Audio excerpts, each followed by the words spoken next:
Hi all, welcome to knowledge to know more YouTube channel. Agastyamuni కథ. దేవేంద్రుడు ఎవరి వెన్నెముకతో వృత్రాసురుణ్ణి అంతం చేశాడు. పగలు సముద్రంలో దాగి ఉండి రాత్రి దాడులు చేసే రాక్షసులు ఎవరు? సూర్యచంద్రుల గమనానికి అడ్డుపడిన పర్వతం పేరేమిటి?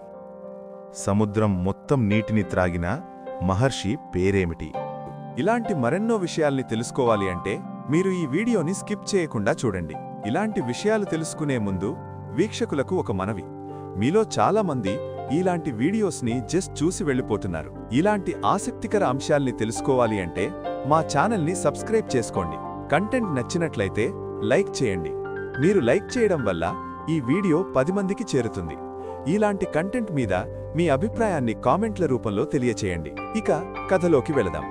రోమసముని చెప్పిన వాతాపి కథ విన్న తర్వాత అగస్త్యముని చరిత్ర వినాలని ఉంది అని అన్నాడు ధర్మరాజు.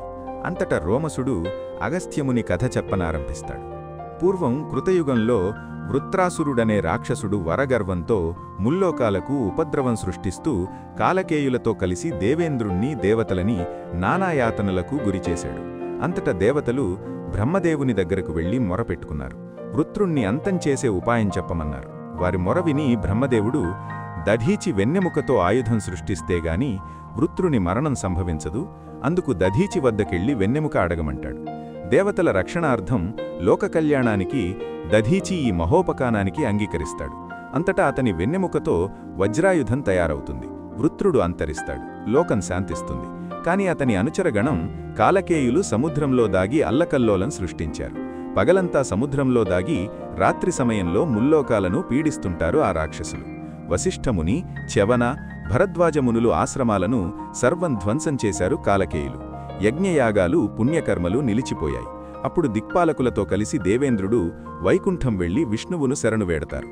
దానికి ఆయన, కాలకేయులు మహాబలవంతులు, వారిని సముద్రంలో ఉన్నంతవరకు మనం ఏమీ చెయ్యలేము, కావున వాళ్లను అంతం చెయ్యాలంటే సముద్రంలో నీళ్లు తీసేయాలి, ఆ పని చేయగలవాడు అగస్త్యుడొక్కడే, వెళ్ళండి అతన్ని శరణువేడండి అని దేవేంద్రాదులకు చెబుతాడు విష్ణువు. అగస్త్యముని లోక కళ్యాణార్థం అప్పటికే దక్షిణ భారతదేశంలో ఉంటున్నాడు. ఆయనను శరణు కోరి కాలకేయుల ఆగడాలు వివరిస్తారు దేవేంద్రుడు మొదలైన దిక్పాలకులు. ఇంకా ఇలా అంటారు: మహర్షి, లోగడ వింధ్యగర్వమణచి కాలగమనానికి ఆటంకమేర్పడకుండా చూశారు. ఇప్పుడు మరో ఉపద్రవం కాలకేయుల రూపంలో వచ్చింది, మీరే రక్షించాలి అని అంటారు దేవతలు.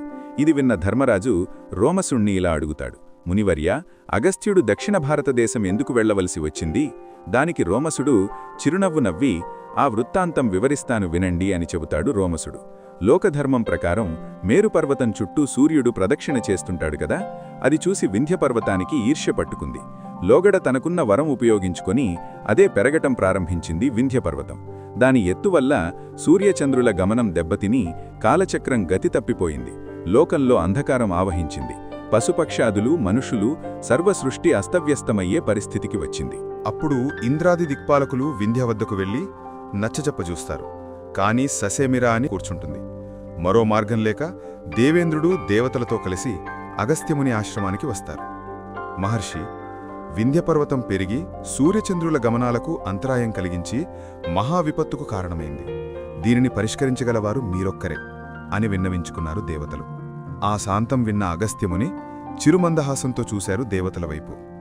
దేవేంద్ర, ఇది లోక కళ్యాణ కార్యం, నేను తప్పక నెరవేరుస్తాను అని చెప్పి అగస్త్యముని తన భార్య అయిన లోపాముద్రను వెంకబెట్టుకుని ఉత్తర భారతదేశం నుండి బయలుదేరి దక్షిణ భారతం వెళ్లటానికి ప్రయాణమయ్యాడు. అలా ప్రయాణిస్తూ వచ్చి వింధ్యపర్వతం దగ్గరకు వచ్చాడు మహర్షి అగస్త్యుడు. మహర్షిని చూడగానే విశ్వపర్యంతం వ్యాపించిన వింధ్యపర్వతం వంగి భక్తిపూర్వకంగా నమస్కరించింది. దానికి సంతసించిన అగస్త్య మహర్షి, నేను దక్షిణదేశం వెళ్తాను, దారి కావాలి అన్నాడు. చిత్తం అంటూ నేలమట్టంగా తగ్గి తలవంచింది. దానికి మహర్షి, సంతసించితిని వింధ్యపర్వతమా, కాని నేను మళ్లీ తిరిగి వచ్చే వరకు నీవు ఇలాగే ఉండాలి సుమా అన్నాడు. మహాప్రసాదం అంది వింధ్య. అలా దక్షిణాపదం వెళ్లాడు అగస్త్యముని. అలా వెళ్ళి అక్కడే ఉండిపోయాడు. మళ్లీ తిరిగి ఉత్తర భారతదేశం రాలేదు. అది అగస్త్యముని వింధ్యకథ. ఇక ప్రస్తుతానికి వద్దాం అని రోమసుడు ధర్మరాజుకి మిగిలిన కథ చెప్పనారంభించాడు.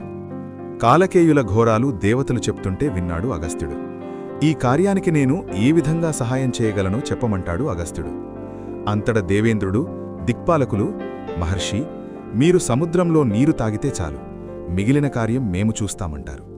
సరే, అలాగే కానివ్వండి అంటాడు అగస్త్యుడు. వెంటనే ఆయన సముద్రం వద్దకు వస్తాడు.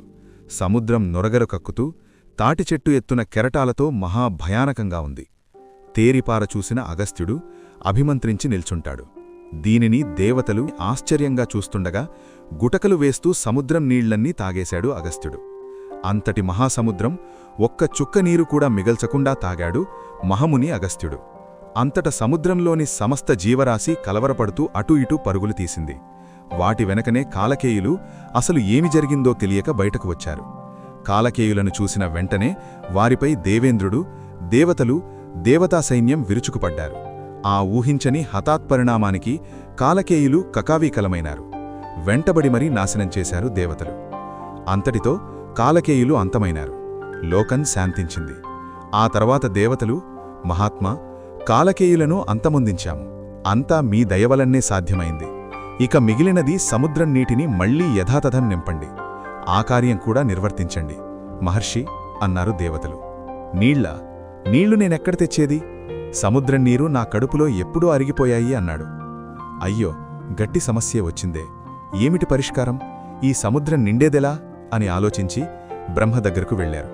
బ్రహ్మ బాగా ఆలోచించి, ఇప్పట్లో జరిగే పని కాదు, మరికొంతకాలం గడిచాక భగీరథుడు వస్తాడు, అప్పుడు సాధ్యమవుతుంది అన్నాడు. దేవతలు నిరాశగా స్వర్గానికి వెళ్ళిపోయారు. ఇది అగస్త్యుని కథ అని రోమసుడు ధర్మరాజుకి వినిపిస్తాడు. అయితే భగీరథుడు సముద్రం ఎలా నింపాడు అని అడుగుతాడు ధర్మరాజు. భగీరథుని కథ వచ్చే వీడియోలో చూద్దాం. ఈ కంటెంట్ మీకు నచ్చినట్టయితే లైక్ చేయండి, కామెంట్ చేయండి, మీ బంధుమిత్రులకు షేర్ చేయండి.